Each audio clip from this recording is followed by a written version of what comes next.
faire un exercice donc, tout à fait physique. Hein, donc, vous donner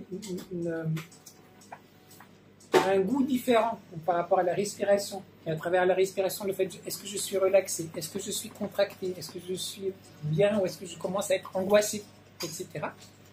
Ben, en fait, on a créé en fait, un lien sur le côté, on va dire, psychologique.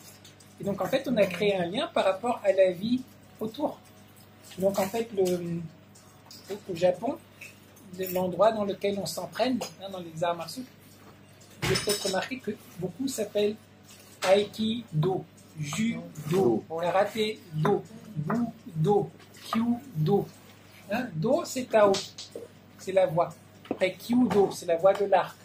Yaedo, c'est la voix du sabre. Judo, c'est la voix de souplesse. Aikido, c'est la voix de l'harmonie. Karaté Do. Donc voilà, donc, Do, c'est la voix, d'accord? Jo, c'est l'endroit. Donc dojo, c'est l'endroit où vous pratiquez la voix. Donc en fait, et ils font la différence que je trouve très intéressant dans les arts japonais, ils font la différence entre jutsu et do. Hein, vous avez, pour les arts martiaux, il y a Bujutsu. Bujutsu, c'est les techniques martiales. Donc je peux être un expert en fait des techniques martiales. Ça ne veut pas dire que je suis un pratiquant de Budo. Ça ne veut pas dire que je pratique la voix de Budo. Et c'est quoi la différence? C'est que, c'est l'efficacité technique. Hein, je maîtrise, je suis un spécialiste, un expert de la technique. L'autre, c'est je suis quelqu'un qui chemine sur la voie, donc on va dire de connaissance de soi-même, de la voie de l'art, à travers les techniques. Mais les techniques, quelque part, c'est juste un support pour comprendre ce que je suis, pour comprendre ce que c'est que le Do. Et donc, Do, c'est le même caractère, hein, ça s'écrit pareil. En chinois, c'est Tao. Donc, en fait, quand vous avez un dojo, vous rentrez en fait dans un espace dans lequel vous savez que pendant, je sais pas, 1 heure et demie ou 2 heures, quel que soit le temps, vous allez en fait consciemment essayer d'évoluer. On est attentif à ce qu'on fait. On essaye consciemment de se relier, on va dire, à la voix, que ce soit par la musique, que ce soit par les arts martiaux, que ce soit par la cérémonie de thé, quelle que soit la manière, mais donc c'est une manière pour nous rendre attentifs à ce qui se passe quand on est attentif à ce qu'on fait. Et le support, il y a toutes sortes de supports. Et si vous commencez à faire ça régulièrement, donc vous pratiquez en fait la voix dans cet endroit, mais en fait cet endroit pour vous c'est un miroir. C'est là que vous pouvez vous regarder et vous goûter un peu, parce que sinon le reste du temps on est tellement occupé, les enfants, le travail, il y a plein de choses qu'il faut penser. Donc c'est très très difficile parfois de juste dire allez là je vais bien goûter, etc. C'est difficile. Et donc on se prend ce moment en fait pour se mettre à l'écoute, pour apprendre à être attentif et pour commencer à goûter ce qui se passe. Et ça après, petit à petit, cette attention, on va commencer à la voir aussi hors du dojo. Parce que vous apprenez un tout petit peu à calmer votre esprit, d'être attentif. Donc quand vous êtes dehors, par exemple sur l'exemple qu'on donnait, il y a les émotions qui montent, puis je me rends compte, mais je suis complètement contracté, mais attends, je peux relâcher. Parce qu'en même temps, pendant la pratique, vous vous donnez aussi des références que vous n'aviez peut-être pas avant. Avant, peut-être on pense que c'est normal qu'on est comme ça. On est, mais je suis bien là, je suis bien relâché, là, je me sens bien. Oui, parce que vous ne connaissez rien d'autre. Et quand on a commencé à travailler, que tout d'un coup, non, je me rends compte que, voilà, je n'étais peut-être pas si relâché que ça. Et quand vous commencez à goûter, parfois, c'est pour ça cette importance de goûter chaque mouvement comme une bonne tasse de thé. Quand vous commencez à apprécier, et vous sentez, c'est bon de faire un mouvement, c'est bon de respirer, c'est bon d'être là. Quand vous avez ces moments-là, ça vous donne un autre repère par rapport à la vie autour. Et donc, quand vous n'êtes pas dans cet état-là, de temps en temps, vous êtes sur votre ordinateur, et tout d'un coup, vous dites, attends, mais quand même, parce que vous avez l'autre référence. Et donc, petit à petit, en fait, cette attention, donc, la capacité d'attention, mais aussi les nouveaux repères que vous mettez, vont faire qu'en fait, votre vie, petit à petit, de manière plus générale, commence à suivre, en fait, une certaine voie. Qui pour les taoïstes, c'est Tao Fa Tsuran. Donc, c'est le Tao suit la voie naturelle. La naturelle, c'est la voie du Tao. Le naturel, c'est quoi? C'est éliminer justement tous les trucs artificiels qu'on s'est mis dessus. Être à nouveau aligné, c'est un peu le thème aujourd'hui, être à l'écoute. Et quand on dit de son corps, je dirais de ses corps, le corps physique, mais après le corps émotionnel, le côté psychologique, le côté mental, le côté énergétique. Mais comment se mettre à l'écoute de tout ça? Et ça, c'est vraiment, je dirais, pour moi, ce qui est le plus important, en fait, dans la pratique. Et ça met du temps, mais en même temps, c'est magnifique parce que plus on commence à ressentir certaines choses, plus toute notre vie devient en fait un grand terrain d'apprentissage. Et après un certain moment, en fait, vous êtes même étonné à quel point tout devient en fait des occasions de travail. Parce que dans le yoga, on dit parfois que souvent les êtres humains ont réagi. C'est stimulus-réponse. Mais est-ce que vous agissez aussi dans votre vie? Avant de passer au why, de non-agir, mais déjà, est-ce qu'on agit?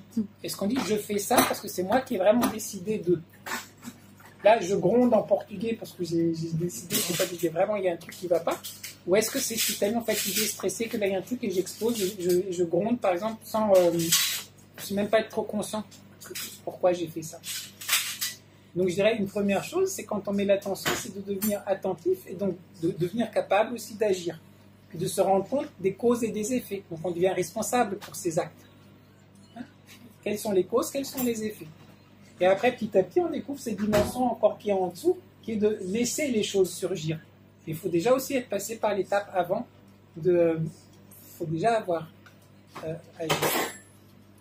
Et voilà, donc ça, c'est juste quelques idées, mais pour dire donc à quel point donc on était parti, en fait, c'est ça qui nous a lancé là-dessus, comment certains petits mots peuvent parfois en fait nous ouvrir en fait une porte de perception différente, et comme dans nos pratiques peuvent le faire parfois certains ressentis qu'on a, et si on arrive à attirer l'attention sur ça, tiens, est-ce que vous avez vu là ce qu'on vient d'expérimenter? Tout d'un coup ça devient quelque chose que vous pouvez transposer dans différents domaines, dans différents lieux de votre vie, et vous avancez. Et certaines personnes, j'avais un ami particulièrement auquel je pense là maintenant, il commençait Tai Chi parce qu'il trouvait ça beau, et puis il pratique. Puis à la fin du cours, son plaisir, c'était toujours quand on allait, on sortait, on se changeait et puis on sortait, une cigarette. C'était, voilà. Puis au bout d'un certain temps, il n'avait plus envie de sa cigarette. Parce qu'il trouvait que là, il avait bien fait circuler, etc. Il voulait plus. Donc petit à petit, en fait, il a commencé à arrêter ça. Puis petit à petit, en fait, il est devenu plus sensible sur son corps. Donc écoute de son corps. Parce que dans le Tai Chi, comment est-ce que je me sens bien, etc. Puis la cigarette, non. Après, c'était tout de suite après, je sais pas, la grosse bière, le machin. Non. Après, sur la nourriture. Donc en fait, lui, il est allé jusqu'à aller voir une diététicienne, après carrément, mais qui lui a personnalisé un programme, parce qu'il voulait vraiment, entre guillemets, se purifier son système, et petit à petit, fonctionner vraiment en harmonie, et plus mettre des choses qui, en fait, quand il le prend, ça le... je fume, après, voilà, après, je bois, j'ai mal à la tête.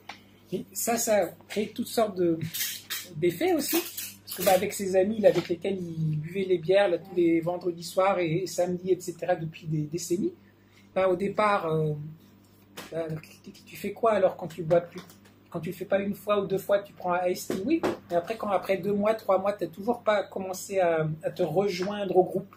Et qu'aussi tu es le seul qui n'est pas bourré, tu vois, dans un truc où tout le monde est bourré. Donc c'est plein de questionnements. C'est pas que tu aimes plus tes amis, mais tu te rends compte que c'est... il y a le point commun. Voilà. Et donc il y a un changement donc, avec lequel aussi il faut travailler. Et donc ce changement-là, à nouveau, fait partie de la voie. Il vous met d'autres défis. Mais pour vous dire, on met parfois le doigt dans l'engrenage, que ce soit juste sur un terme ou sur un ressenti. Puis petit à petit, si on se met à l'écoute, voilà. Pour certains, ce qui se passe, c'est que pourquoi on fait ces pratiques? C'est parce qu'on est mal. Et là, ce que j'ai vu parfois, donc on fait, et puis il nous apporte un certain truc. Et quand on est bien, on lâche. Parce qu'on se dit, non, voilà, maintenant j'ai retrouvé en fait mon système de fonctionnement, puis on attend à ce que... C'est là qu'il ne faut pas lâcher. Voilà, c'est là, jusqu'à ce qu'on se retrouve à nouveau quelque part en burn-out ou quelque chose comme ça, puis peut-être 3e, 4e fois, après peut-être on va commencer à écouter.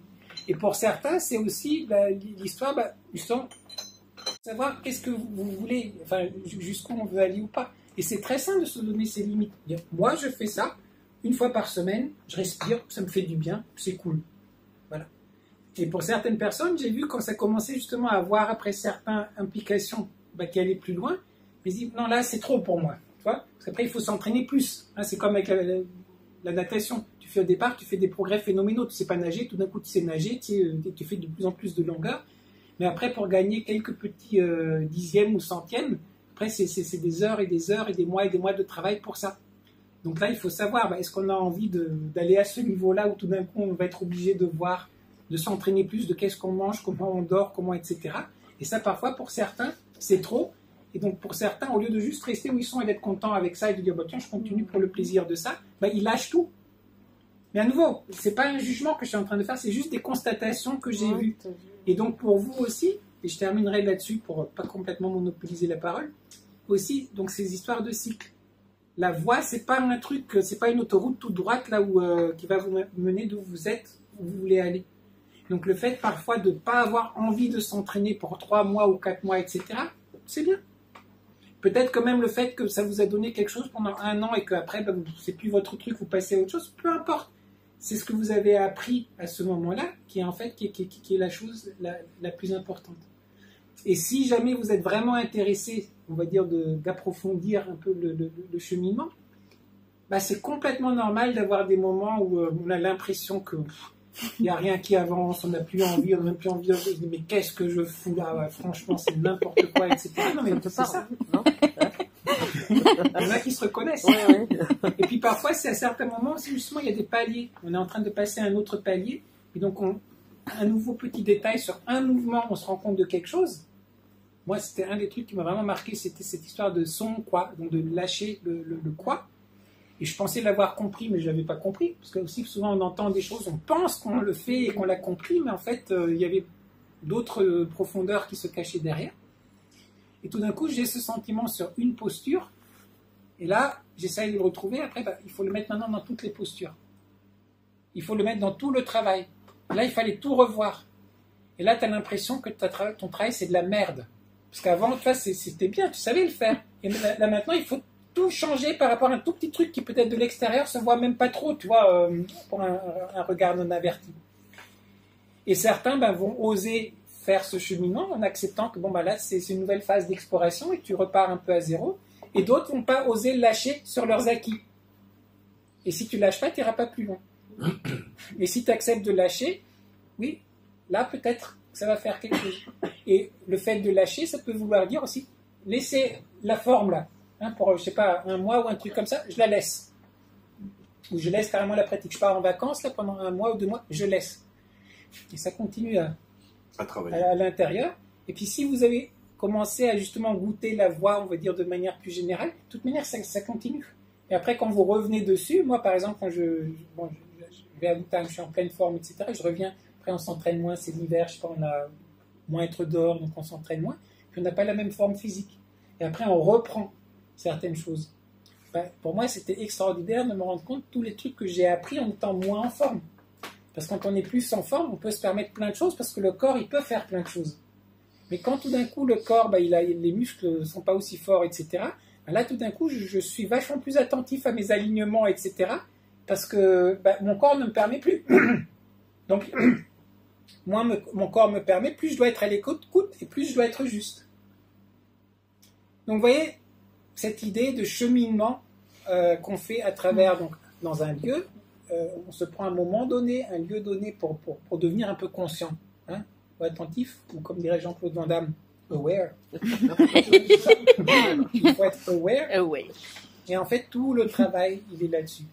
Et le mot, donc moi j'aime beaucoup dire goûter, donc un autre mot qu'on a pris aujourd'hui, c'est apprendre à écouter.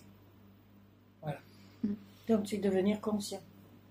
Devenir conscient. Et conscient, à nouveau, parfois, quand on dit ça, devenir conscient, c'est que parfois, j'ai l'impression que les gens, c'est comme si, maintenant j'ai développé ma conscience, donc je suis conscient. Non, c'est ça. Oui, certains, pas quand tu rencontres. Mais c'est pas ça. C'est de développer cette capacité. Est-ce que je peux me mettre à l'écoute? Et par rapport à des choses, c'est pas que j'ai toutes les réponses. C'est Ken Leroy, qui était mon professeur d'anthropologie du droit, il nous disait toujours, il fallait essayer de ne pas être ethnocentrique. Il disait, quand vous pensez que vous l'avez l'affaire, c'est déjà que vous êtes à nouveau en train de vous planter. Vous l'avez déjà perdu. Donc il faut à chaque fois, c'est pour ça peut-être, enfin moi il y a comment dire, le formatage un peu aussi de chercheur, puis c'est peut-être ma nature profonde, mais pour moi, même à votre niveau, chacun de nous, quand on pratique, à la base, vous êtes tous des chercheurs.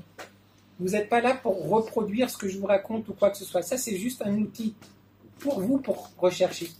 Et c'est à vous de goûter. Qu'est-ce qui se passe? Comment est-ce que ça m'apporte quelque chose? Qu'est-ce que ça me fait prendre conscience sur moi-même? Et par rapport à vos vécus, pendant les échanges que j'ai pu avoir avec les uns et les autres, parfois, en fait, vous attirez l'attention sur des choses que j'aurais jamais, moi, imaginé ou expérimenté, parce que vous avez un parcours de vie qui est complètement différent. Donc, il y a des trucs qui ont fait écho, qui ont réveillé des choses que moi, c'est pas dans ma vie, donc ça, c'était pas vu. Donc là, chacun d'entre vous est chercheur. On l'a déjà dit, là, je ne sais plus la dernière fois, on le dit relativement fréquemment. Quand tu débutes, en fait, je sais pas pour moi, quand je débute là, il y a effectivement, on est pris par apprendre la codification, les gestes, etc. Et ce que tu veux nous faire sentir, et que je partage tout à fait, c'est compliqué aujourd'hui d'être dans cette énergie-là, parce qu'on est pris par... on est concentré sur le geste. J'ai vécu ça l'an dernier, je peux te dire que la deuxième année, c'est mieux. Voilà. C'est pour ça que quelque part, même si de temps en temps, tu l'as dit tout à l'heure, enfin, je vais parler pour moi, quand je suis arrivé, là j'étais pas bien du tout, là ça va beaucoup mieux, mais c'est pas parce que ça va mieux que je lâche l'affaire. Et même s'il y a des fois où, fatigué, machin, je dis non. Je crois que c'est un investissement qu'il faut faire, justement, pour bien apprendre des bases et pouvoir passer à l'étape d'après. Mais bon, après, c'est... C'est pour ça aussi, c'est important. Vous voyez, par exemple, aujourd'hui, ce qu'on a fait ce matin, donc avec le petit cours, on a juste repris l'énergie qui monte, qui descend, qui ouvre, qui ferme, et puis qui enroule. Et on a découvert, on parlera une autre fois, mais j'ai fait des découvertes aujourd'hui. Alors que c'est des choses que je fais depuis plus de 20 ans. Et donc en fait, pour avoir le goût, je dirais, vraiment ne négligez pas ces mouvements. On ne peut pas passer tous les cours à que faire ça. Mais ne les négligez pas. Parce que c'est dans ces mouvements de base, et aussi dans le Chan Sujin, quand on fait juste nos cercles de base, quand on fait notre marche de base, c'est là que à votre niveau, déjà, vous pouvez goûter et vous pouvez vraiment apprécier. Et après, petit à petit, ces sensations-là, bon, quand on est en train d'apprendre les formes, etc., bon, on a un peu sa tête là-dedans, mais si on a déjà un peu au moins imprégné notre corps et notre ressenti par ces exercices-là, vous l'avez même déjà un peu à ce moment-là. Mais après, effectivement, c'est comme la voiture, hein, tu commences à conduire, t'es peut-être dans le guidon, hein, t'es complètement... et c'est une fois que ça vient tout seul, après tu peux juste t'apprécier ta conduite. Et ça, c'est la même chose avec... et puis téléphoner et lire ton journal en même temps. Voilà. Tu peux ou comme disait mon maître à Bruxelles, c'est Wushin. Après, c'est qui m'avait traduit par un certain niveau. Donc au départ, vous devez apprendre, etc. Et après arrive le moment où il faut laisser venir avec attention. Lui, il a traduit comme ça. Il a dit, donc la forme vous connaissez, votre corps connaît, c'est genre, tu sais, tu mets, vous avez vu, c'était le film, Il était une fois.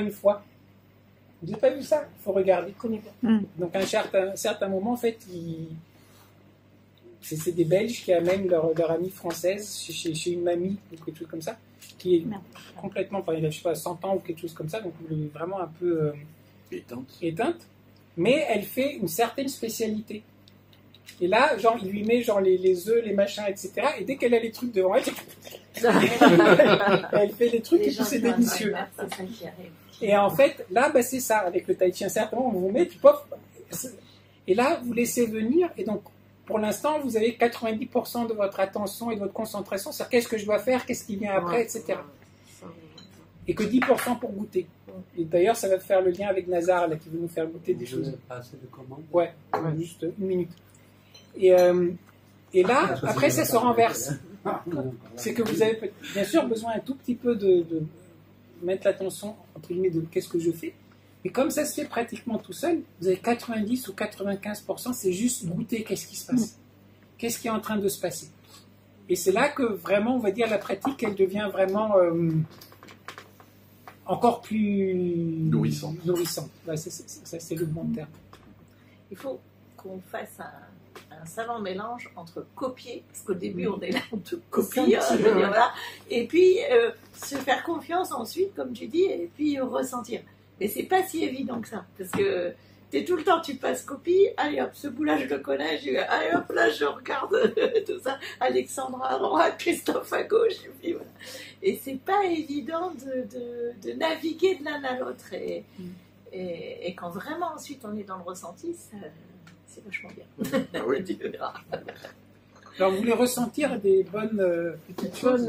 On va ressentir les bouchettes.